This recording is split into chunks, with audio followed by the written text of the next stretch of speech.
4 വർഷം മുൻപ് നട്ട സഹസ്രദള താമര വിരിഞ്ഞതിന്റെ സന്തോഷത്തിലാണ് മലപ്പുറം മുണ്ടുപറമ്പ് ചേന്നത്ത് കൃഷ്ണദീപം വീട്ടിൽ സിന്ധു. ഓൺലൈനിൽ നിന്നാണ് സിന്ധു താമരയുടെ വിത്ത് വാങ്ങിയത്.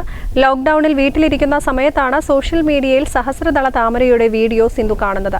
ഓഫർ ലഭിച്ചതോടെ ഓൺലൈനായി ഇത് വരുത്തുകയായിരുന്നു.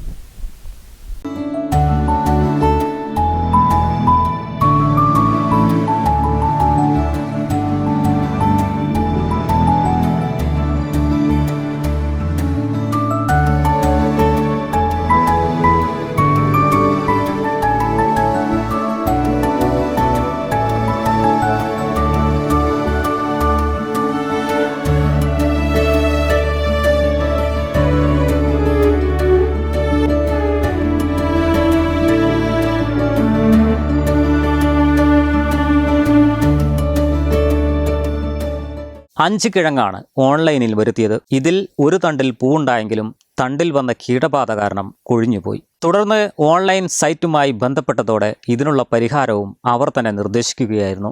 ആവശ്യക്കാർക്ക് ഈ താമരയുടെ കിഴങ്ങുകൾ നൽകാനും സിന്ധു തയ്യാറാണ്. ഇത് ഞാൻ ഈ ഫേസ്ബുക്കിൽ കണ്ടിട്ടാണ്. അവിടെ അതിലൊരു സൈന സുനിൽ എന്ന് പറഞ്ഞിട്ടൊരു ചേച്ചിയുണ്ട്. അവരെ കയ്യിൽ നിന്നാണ് ആദ്യമായിട്ട് തൈ വാങ്ങിച്ചത്. ഇല്ല, ഞാൻ അതിൻ്റെ മുന്നേ തന്നെ ചെറിയ ഇനം താമരയൊക്കെ നട്ടിരുന്നു.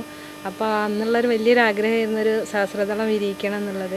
അങ്ങനെ അവരുടെ അടുത്ത് നിന്ന് വാങ്ങിച്ചതാണ്. ബുദ്ധിമുട്ടൊന്നും ഉണ്ടായിട്ടില്ല. പിന്നെ അവർ ഓരോ നിർദ്ദേശങ്ങൾ ഇങ്ങനെ തരും, അത് ചെയ്യണം, വളർത്തെടുക്കേണ്ട രീതികളൊക്കെ പറഞ്ഞു.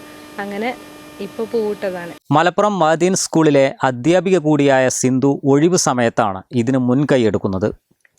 News bureau, Malappuram. വല്ലാത്തൊരു വൈബാണ് WIC ക്യാമ്പസിന്. വിട്ടുപോയാലും ക്യാമ്പസ് നമ്മളെ മാടി വിളിച്ചുകൊണ്ടിരിക്കും. WIC വേറൊരു ലോകമാണ്.